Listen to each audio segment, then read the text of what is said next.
Yeah, In Excess, giving a little bit of a clue as to what we're talking about this week. Not every one of these movies about the devil inside, but a good number of them. Welcome. This is the Fright Club Podcast. I'm Hope Madden. And I'm George Wolf. We are from madwolf.com, and we are talking about pregnancy horror in honor of Mother's Day. That's right. We were planning on doing High School Sucks this week, and then we realized, hey, it's Mother's Day coming up. So, always with all holidays and pretty much all things, we think of it in terms of horror movies. Yes. And how can we twist it? So you can do Bad Moms, of course, that's out there. We started that, and we'll have to just roll that in sometime randomly over the year because I did get a list together. But this is fun too, pregnancy horror. Yeah. So that is the theme, and thank you for checking in, and thanks for the feedback last week. We did creature features, not a lot of argument, so I guess it's hard to argue with Jaws at the top of that. Yeah, really. I'm with you. So as far as the countdown, the lineup, pretty solid creatures and features. But thank you for chiming in as always. We appreciate that. And we look ahead once again to our next Fright Club Live event, which is coming up. Cannot believe it's May already. And we're looking to May 11th. Yep. Right? Wednesday, May 11th. Yeah. You're going to come out, hopefully, to 6:30, a little happy hour with us. 7:30, we're going to run down the podcast live. And then for 8 o'clock, for the first time ever, we're going to run a double feature. So the first one is going to be a 35-millimeter print of Kill List, Ben Wheatley's Kill List. Thank you. Nice. And then, very excited about this, we are going to follow up with his latest movie, Ben Wheatley's, that's getting a lot of buzz. Not a horror movie, but definitely worth seeing, especially on the big screen, called High Rise. Yeah, Tom Hiddleston, Jeremy Irons. Yeah, real dystopian. Sienna Miller. Oh, my God, kind of so good. society breakdown sort of metaphor in this High Rise. So come out again. That's at the Gateway Film Center right there on High Street, Ohio State campus in Columbus, Ohio. So please come out. Again, that is May 11th, the next Fright Club Live double feature super deluxe disco mix edition. You don't want to miss it. Should be fun. Well, one thing we should do before we start the actual countdown. What is that? Well, there's a great new horror movie out just right now. Yes. Green Room. Woo! And I'll tell you what, loved it. It's the latest from the same director that did Blue Ruin. Blue Ruin. So great. Jeremy Saulnier, I guess you pronounce it. Anyway, so good. Blue Ruin was great, and Green Room, great. If you've seen the trailers, you know the gist. It's a young punk band. They play a very seedy private club in the backwoods that is frequented, pretty much owned by some skinheads, neo-Nazi skinheads. And they witness a murder, a dead body, and then they're in trouble, and they have to fight for their lives. And it's so tense and so well done, and it's got some... It moves along nicely. It's got some very good shocks. I mean, there's a couple of real just sudden bursts of brutality that made me jump. Yeah, and you know what? One of the things I loved about it is that so often when you see a horror movie, it's like the writing it feels like it's trying so hard to explain and justify everything that's going to happen. But in real life, that doesn't happen. Right. Nobody stops and explains to another human being everything you would need to know to be able to catch up. And so this feels more like real life, the way they leave some ambiguities here and there, which makes it feel that much creepier that it does feel like real life. And it is. It's incredibly tense. Very tense. And and funny at times. There is some dark humor in there, and also, there's not a lot, in some scenes more than others, there's just not a lot of light on the screen. Mm-hmm. It makes it, you're squinting, what's happening? And it's really well done all the way around. We don't want to give away too much. But we do want to say Imogen Poots is great. Imogen Poots. Owns this movie. She plays a concert goer who's not in the band, but she gets roped into this whole captive situation. And she's great. Her character is fantastic. So don't want to give away anything, but please go see it. Patrick Stewart also is fantastic. A very different role for him. Very different role, and it's grisly. It is grisly and gory and loud and tense, but boy, Green Room is definitely one to check out. Yes. So that is the recommendation for this week. But the countdown today, let's get into it. Our top 5 pregnancy horror movies, and we'll start with one that kind of slipped through the cracks for me anyway, and it's just from a couple of years ago, 2013. It's called Jugface. The pit has spoken. It is an honor to be chosen to be with it in this world. You know that. But without the blood, the waters of the pit would heal no one. It's awake.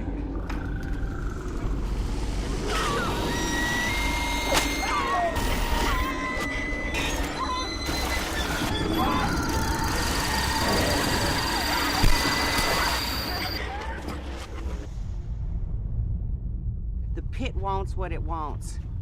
Yeah, Lauren Ashley Carter, who is also in The Woman.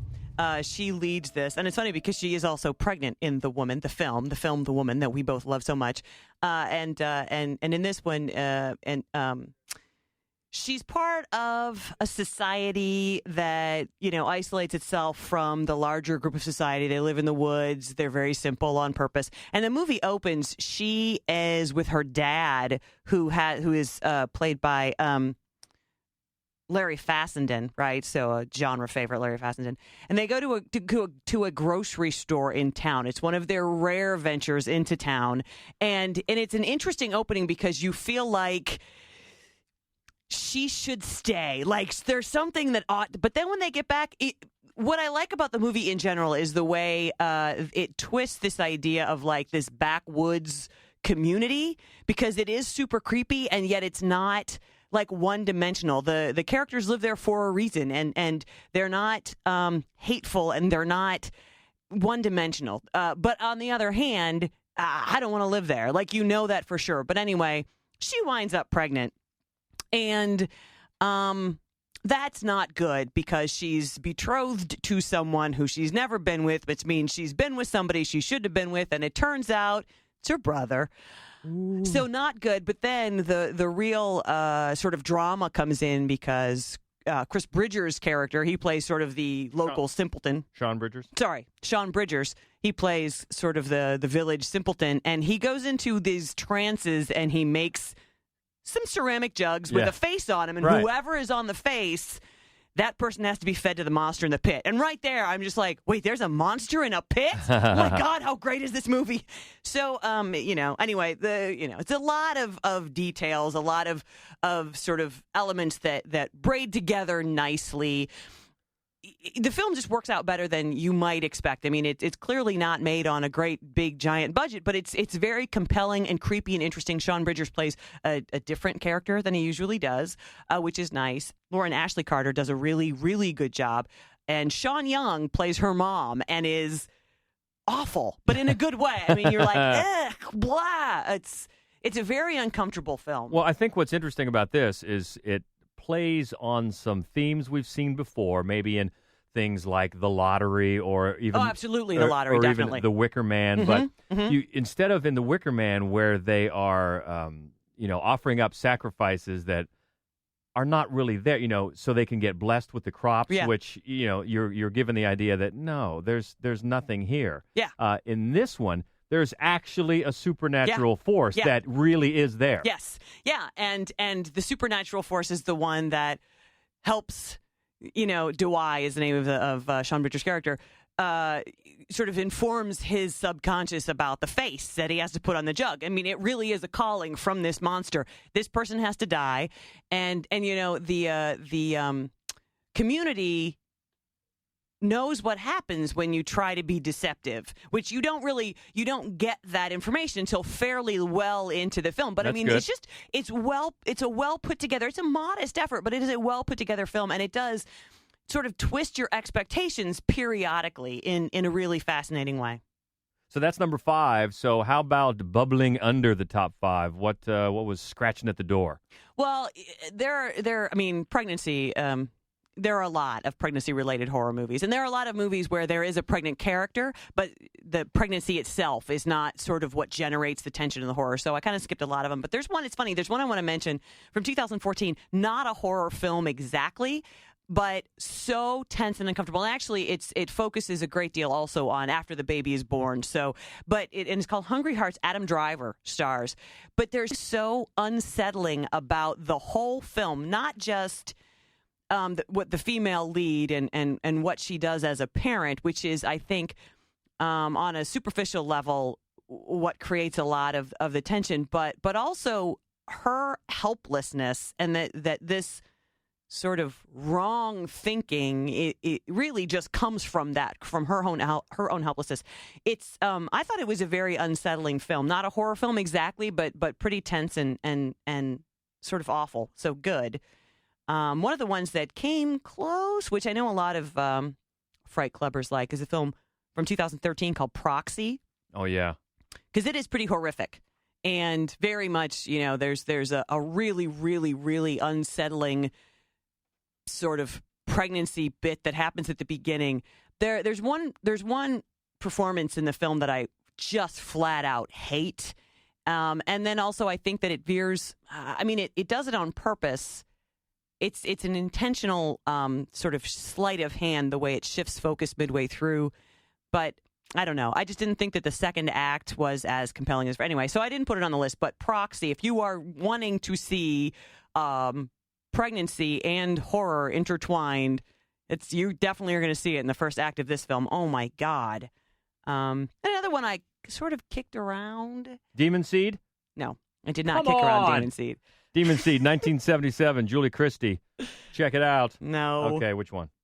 Grace from 2009. I thought about that, but again, it's more about after the baby is born. It's one of those baby likes to drink blood kind of things, but I don't know. And then what would you have thought if I put The Seventh Sign on here? The old Demi Moore film from the 80s. I mean, is that even a horror movie? No. Okay. I wouldn't. No, I didn't think about that one at all. Yeah. I don't know. It just in my head. I mean, I don't know. All right, so that's under the Demon Seed. Under the radar, but moving to number 4, we've touched on this one a little bit, but I don't think we've ever talked about it at length because it's one of our favorite directors, David Cronenberg, 1979. Oliver Reed stars in The Brood. Never before have you faced anything so strange and sinister, so bizarre and unnerving. Until now. You can run. You can hide and hope they won't find you. But you won't escape.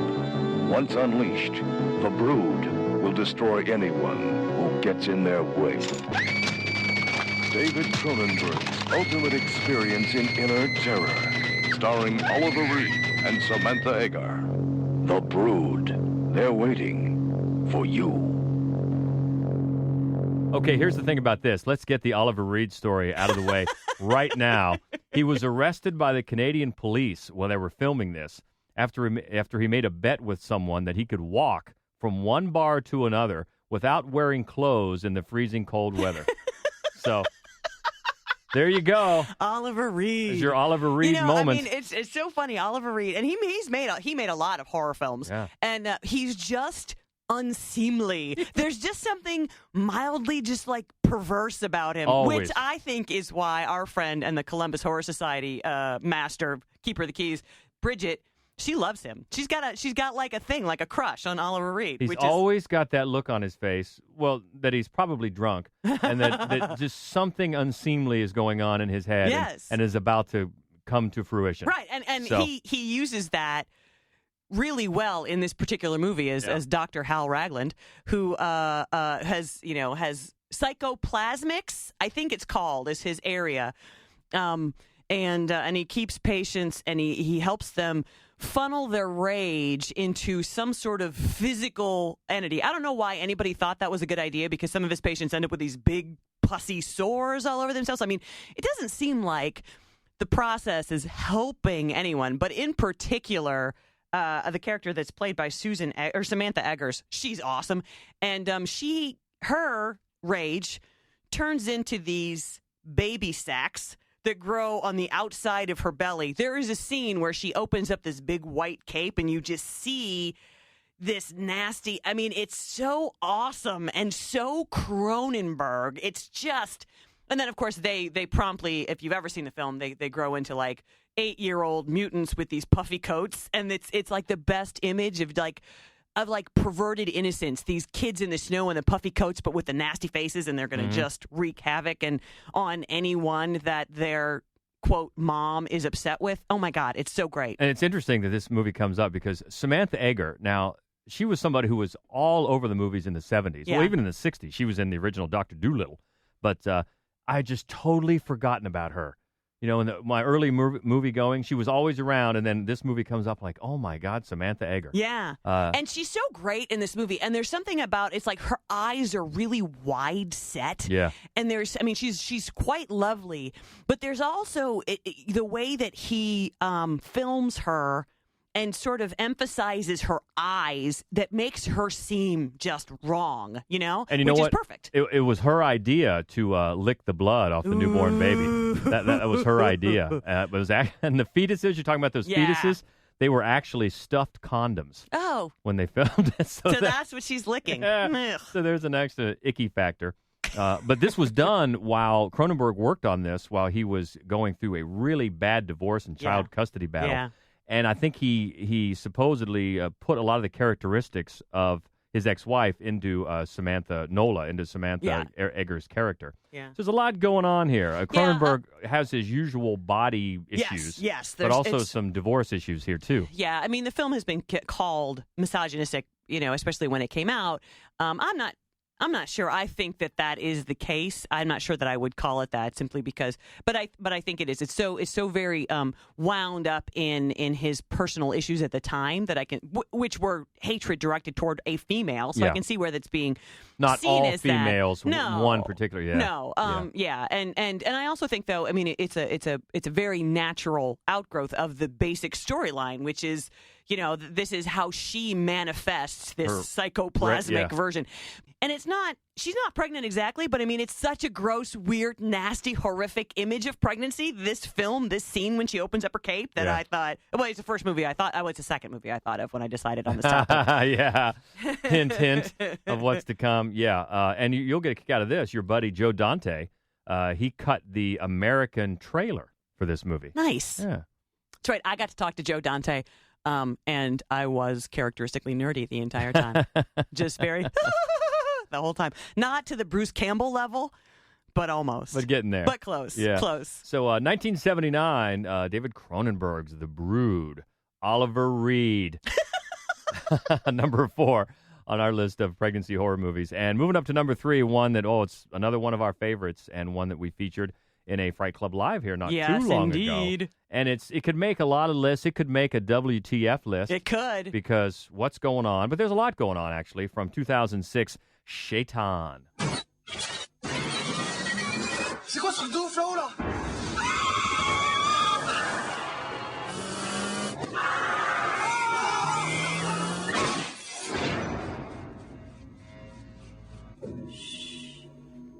So Vincent Cassel star in this just freak show of a French horror movie. You know, that's the funny thing. You say that, but if you go on and do some research about this movie and you find like some online topics, there are people that go, was that Vincent Cassel at the end? Isn't that crazy? How did you not catch that? I don't know. Or a really ugly woman. Because, yes, he's also playing, I don't want to give away too much, but come on, we've talked about this a lot. Well, not only that, I mean, if we're going to focus on the pregnancy, it's got to come up. Yeah, that he's playing the woman as well at the end. Yeah. See, he plays the handyman, a group of nightclubbers in Paris on Christmas Eve. They get kicked out, and they decide to follow this hot girl to her, country home for the holiday.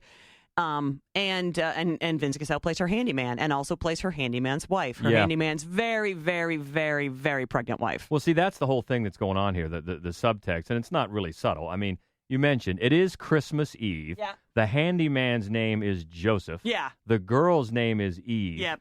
The club they get kicked out of is called the Styx Club. Yeah. I mean, there's biblical references all over this thing. Oh, absolutely. And the pregnancy, so you've got all that going on. But there's just such a weirdness and such weird humor involved in it as well that you just kind of, throughout most of the movie, go, what is going on here? Yeah.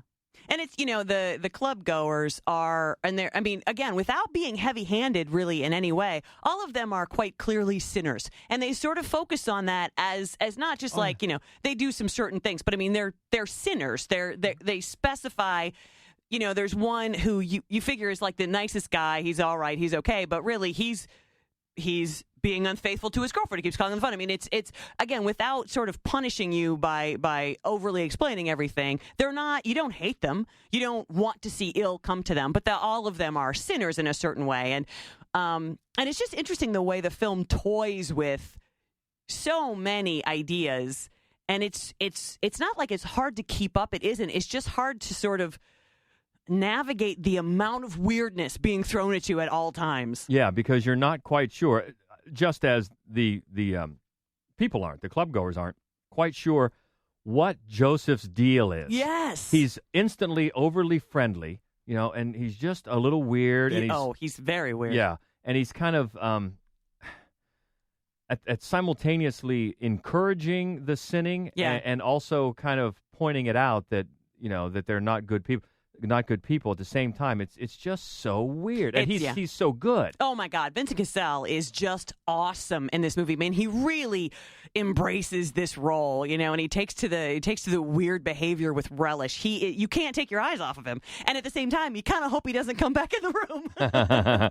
And then you kind of find out, as the kids do, slowly what the game is here. Exactly. What's happening as they start stumbling into different rooms of the house and finding out just what's up and what he maybe has in store. But, the reason it made the list is that his very pregnant wife, played by himself, is about to give birth. And there are some rituals that they're trying to fulfill before this all happens. And that's what they need these people here for. And it's so gross. It's so uncomfortable. The whole movie is just so unsettling. And I think the humor almost makes it more unsettling. Yeah, I think it does. And it's not exactly claustrophobia, but you definitely have a feeling of isolation because they are out there so far out in the boonies, away from where these clubgoers, well, most of them, not Eve, but the rest of them that come along with her, that they don't know who these people are and what's going on. So there's some isolation going on, if not outright claustrophobia, and just 100% weirdness. Oh, yeah. But so cool in such a good way, and that is Shaitan. From 2006. Number 3 on our list of favorite pregnancy horror. And man, they fought these top two movies fought it out. Back and forth. 1 and 2, 2 and 1. Yeah, they did. And I think, a lot of people might question why that is, I suppose, once you finally hear it. But they did. In my head, I just kept going back and forth. One is an all-time classic, but I love the other one so much, and it is such a horror movie. But in the end, I had to put them in the proper order that I think most people are going to agree with. Okay, and that is number 2 by Hair from 2007, Inside.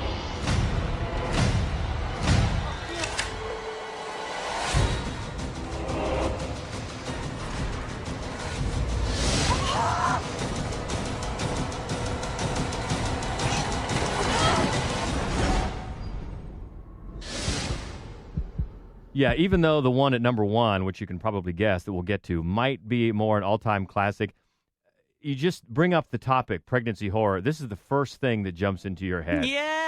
Because and a lot of it is because the horror itself is so focused on the pregnancy more than any other film. I mean, all of the other films, the pregnancy adds an element of tension, obviously, and it's easy to feel very anxious when one of the characters is hugely pregnant. But the fact that that is the point in this one, the pregnancy itself is the point. Not is the baby going to be a demon.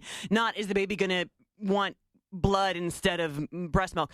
It's the actual pregnancy, and it's so great. Yeah, and this one also taking place on Christmas Eve. Yep. So there's a lot of subtext going on there as well. And Sarah is very, very, very pregnant, and she is in her house alone. She's waiting. I think the next day she's going to be on Christmas Day. induced. She's supposed to be induced. She's going to be induced. And Beatrice Dahl, our favorite Beatrice Dahl, is a woman who wants that baby. Yes. And wants it very much, and is coming to call. Yeah. And whoo, does it get bloody? It really does. Intense. And there are the moments, and I know people have a problem with the little bit of a slapstick nature of the police when they come to try to quote unquote help. Some of their decisions are a little suspect. But okay, if you want to give it knock it a little bit for that, but I don't think that takes away from the just horrific power of the movie itself. I think, one of the reasons that we love this movie as well as we do is because we love a good villain. And, oh, my God, she's great. Now, Beatrice Dahl is also really great in the movie Trouble Every Day, which is another French film. Yeah. Cannibalism, French film, I think we mentioned on the Cannibal podcast. But she owns this. She owns it with the darkest, most sinister humor and just this she's just this lurking menace. Oh my God. And the faces that she makes, she's awesome. I really, really love a good villain more than probably anything else in horror or in film. And it's a masterpiece, her performance. And so much of it, especially when they film her face in the dark, or and then she lights up a cigarette, oh my God, and these long fingers wrapped around the cigarette, and just the light from the cigarette lights up half of her face, she's just so sinister looking. And and there is a sly, wicked comedy about her performance, especially at the beginning when you first realize that you meet her. She's in this old-fashioned, very white nurse's uniform, smoking a cigarette and saying horrible things to Sarah, mm-hmm. Alison Paradas. It's so cartoonish. Yeah. And actually she only has the 2 outfits, though, right? But what she wears later as the stalker is equally odd. It's like this very long black, almost Victorian dress, and you just think that's an unusual outfit to wear to go terrorize someone, but it works. It does work. And we mentioned before clever little homage, I guess. The house number where she's living is 666. Yeah. That you might notice. But also, there's a lot of different themes going on here.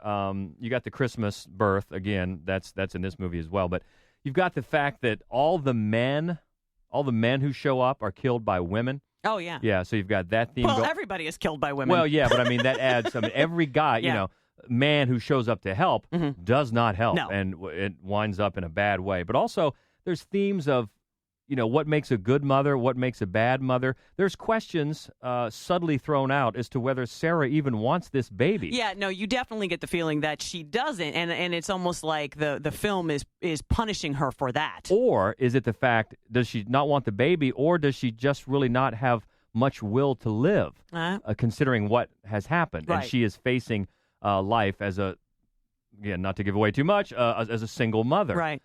Which also, there's been an equal tragedy befall Beatrice Dahl's character. Right. So you've got those things going on, and it's fair. I'm glad they're not answered, but you do question, does she want the baby? Yeah. Does she want to live? Yeah. And then she, of course, has to fight for her life through this ordeal. So there's a bunch of different subtext going on. And there's an awful lot of blood. Good God, there's a lot of blood. Good God. Oh, man.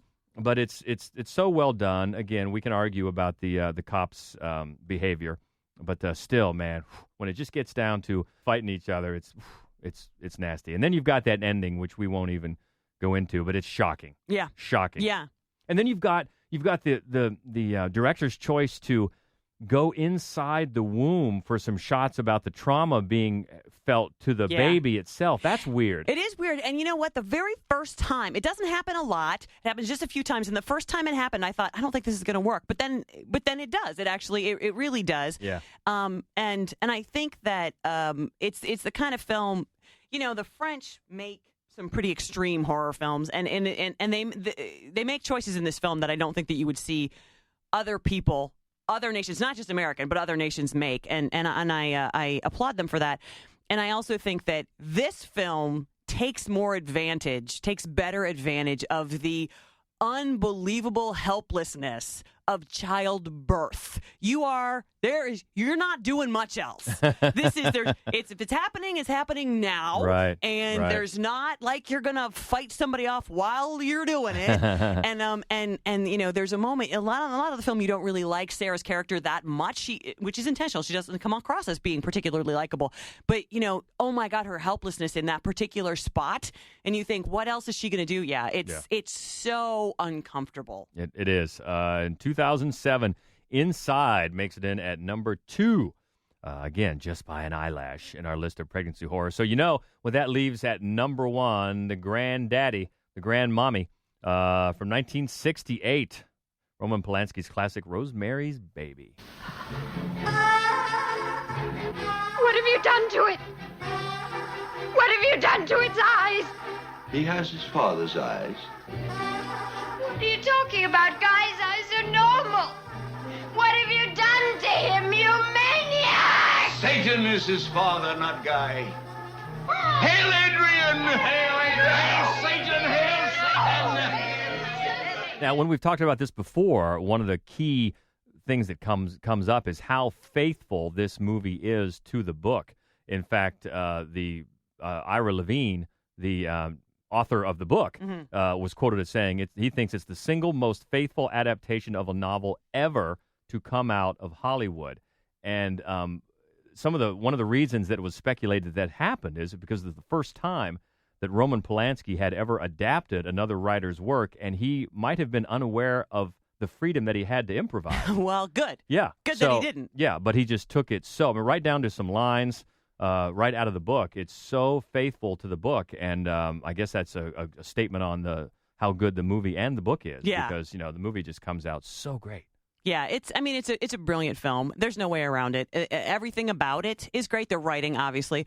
The cinematography is so ahead of its time in terms of a horror film, because it's very sneaky the way the camera is used, so that you always feel like you're trying to see something that isn't on the screen, or you're eavesdropping on a conversation. I mean, it really puts you inside the movie.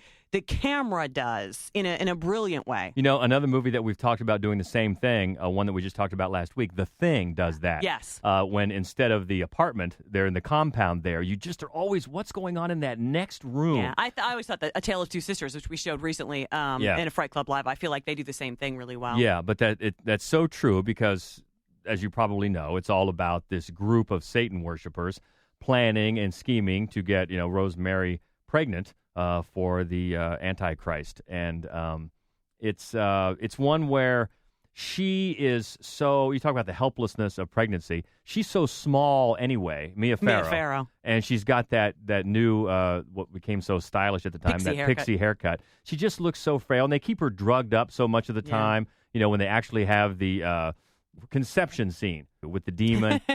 She's not sure. She's having a nightmare. What's going on? And then you've got this whole group of socialite Satanists, Ruth Gordon and the gang. Oh, my God. Are so weird and so good as they're like, they're so caring for her, but yet the plan that's afoot is going on, and she's slowly getting wind to what's going on here.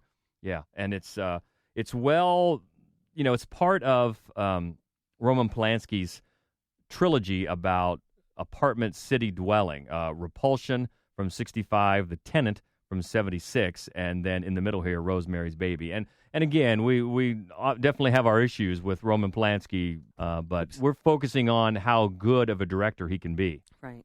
There is one thing I want to say. I mentioned the film Proxy, and Alexia Rasmussen, who is the character who's pregnant at the very beginning of the film. Her character's name is Esther Woodhouse, which I think is perfect if you're making a horror movie about a pregnant person to use, because, of course, Rosemary Woodhouse. I thought that was a nice ode, a nice little nod to this film, which is just a masterpiece. It's a masterpiece not just of pregnancy horror, not just of satanic horror, but just of film. Yeah, and it's funny how Roman Polanski really got to direct this movie. William Castle, who was one of the... Wow. That would have been a much worse film. Well, that's the thing. He acquired the rights to the novel, and then Robert Evans, the legendary producer, he only agreed to greenlight the project if Castle did not direct it, because he had such a reputation as a low-budget schlock horror guy. Yes, absolutely. Yeah, so... I mean, even his better films couldn't even stand in the shadow of this movie. Exactly. So I guess as throwing him a bone, he got to make a cameo appearance. He's the man standing near the phone booth in the one movie, but... Okay, we'll put you in it, but you're not directing it. So, think about what a different movie that would be. Yikes. Yikes. If he directed it. But Polanski does it to such great effect. And, of course, Mia Farrow is great. The cast is great. Some of the other people that were considered for the John Cassavetes part, the husband, Burt Reynolds, Robert Redford, Warren Beatty, all in there. Of course, they were big. But, probably too much star power, though. Maybe. I think, could have But here's the thing. I think John Cassavetes is the weakest part of this film. I've always said that. I think he's a bit wooden. There are times when you see somebody and you feel like they don't realize how good the film is that they're in, and they're phoning it in a bit. And that's how I always felt about his performance. But at the same time, doesn't it help, I think, that he's a little bit of a patsy, and he's being controlled by this group, really. I mean, he's in it too, but still, I think he's not I don't think it would work if he was a strong macho presence. No, I don't. I just mean that the performance I thought was flat. Okay. But, I mean, it's not terrible, but for me, so many of these performances are so outstanding that he's noticeably weak. Yeah. And one of the other great directorial decisions, I think, at the very end, of course, the famous scene where she looks in the baby carriage. There was talk about really trying to show something gruesome, doll. Yeah, no.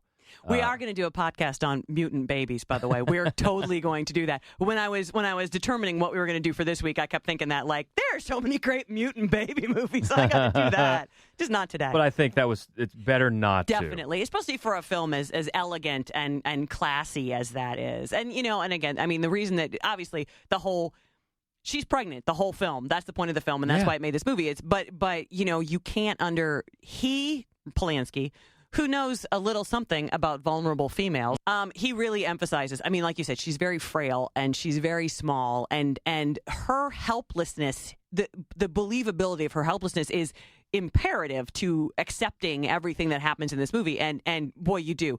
You just think to yourself, I don't even know how she's getting down steps. Yeah. So even after all this time, 1968, still number one on our list of top pregnancy horror movies. And that's our Mother's Day gift. That's right. Happy Mother's Day. And again, give us some feedback. What do you think? Maybe, you know what? We were considering putting Inside at number one. What do you think? Let us know about the rundown or any movies that we might have missed. Always love to keep that conversation going.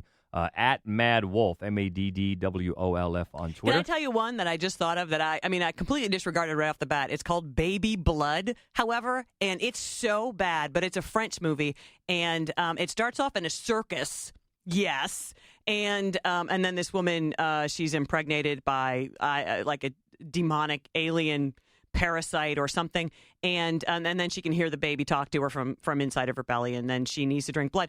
But it's so weird. This movie is so weird that if you're just ever in the mood to see a bad, weird, Baby Blood is the movie that you want to see. It's bad, but it's compellingly odd. Really quickly, we want to say congrats and good luck to our buddy Corey Metcalf from Golden Spiral Media. He is nominated, his triple cast is nominated in the podcast awards. The nominations just closed. We talked about it last week. If you voted, thank you. But good luck to Corey. And we are going to be guesting again on triple cast soon, right? We are. May, I think the last 2 weeks in May and the first week in June, something like that. And we're going to do really good slasher sequels. The last time we were on, you might recall that we did really bad slasher sequels. George didn't enjoy that podcast. I felt like such a party pooper. Yeah. I hated him. But hopefully we'll have some good stuff here. And then you know what else? We totally have to. I mean, he owes us now. He's got to come back on our show. Yeah, he does. Definitely does. So, again, look us up, Twitter, of course, on our website as well. You can catch my written review of Green Room. And also, it's not horror, but you know what? Keanu, so funny. If you like the funny stuff, check that out. But all the movie reviews on our website, madwolf.com. That's right, and I have the Saturday Screamer on screenrelish.com. Yeah. Be sure to pop over there and see what's going on. So lots of ways to keep up, and we hope to see you on the 11th for Fright Club Live for the big double feature with Ben Wheatley. Thank you. And until then, this is the Fright Club Podcast. I'm Hope Madden. And I'm George Wolf. Stay frightful, my friends. I got to say it. The devil inside.